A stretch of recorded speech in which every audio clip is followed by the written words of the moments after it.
Sir చాలామంది విద్యార్థులు ఇప్పుడు already group 1 group 2 SI constable ఉద్యోగాన్ని కోచింగ్ తీసుకున్నారు సార్. అవును. సో నోటిఫికేషన్ ఇంకా రాదులేని చదవడం ఆపేసిండ్రు. అవును. సో ఉన్నట్టు సడన్గా నోటిఫికేషన్ వస్తుంది. సో అలాంటప్పుడు ఏం సార్ పరిస్థితి? అయితే నేను ముఖ్యంగా ఏం చెప్తున్నా, ఇది పూర్తిగా తప్పు ప్రభుత్వాలదే. ఎందుకంటే ఏ ప్రభుత్వం ఏ రాష్ట్రంలో వచ్చినా కూడా విద్యార్థుల గురించి ఏదో ఒక అందువల్ల ఎజెండాలో ఉంచడం జరుగుతుంది. ఆ ఎజెండాలో ఉంచింది మీరు పర్ఫెక్ట్గా ఫుల్ఫిల్ చేస్తే ఆ విద్యార్థులకు నష్టం అనేది జరగదు. రెండవది, నోటిఫికేషన్ రాకపోవడం మీరు అన్నట్లు సంవత్సరాలు కోచింగ్ తీసుకొని ప్రిపేర్ అయ్యి నోటిఫికేషన్ రాని పరిస్థితులు ఉన్నప్పుడు వాళ్ళు జనరల్గా ఎందుకంటే పేదరికంలో ఉంటారు కాబట్టి ఏదో పని చేసుకొని తర్వాత నోటిఫికేషన్ చదవలే అనుకుంటారు. కానీ విద్యార్థులకు విజయం నేను ఏం చెప్తున్నా అంటే అలాంటిది మీరు పొరపాటు చేయకండి.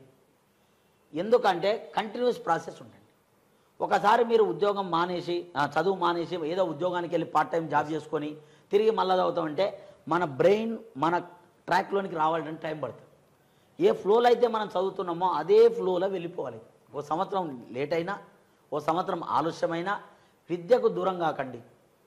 విద్యకు దూరం కాకుంటే ఆ ట్రాక్లో మనం ఉన్నప్పుడు ఆలోచన అదే విధంగా ఉన్నప్పుడు సక్సెస్ కావడానికి ఎక్కువ అవకాశం ఉంటుంది. ఒకవేళ మానేసి మళ్ళీ రీస్టార్ట్ చేస్తే మళ్ళీ మొదటి నుంచి చదవాల్సి వస్తుంది. చదవటం వల్ల టైం వేస్ట్ అవుతుంది, గుర్తుకు రాదు.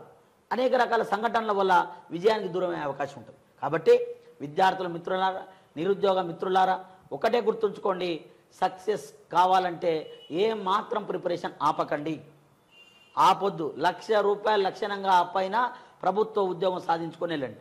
మీరేమన్నా అనవసరం ఖర్చు ఏం పెట్టరు. కడుపుండా తిండి కట్టుకోవడానికి బట్ట ఉంటే మీకు ఉద్యోగం వచ్చినట్లే. కాబట్టి ఆ ప్రయత్నం చేయండి తప్ప మీరు చదువుకు దూరం కావద్దు.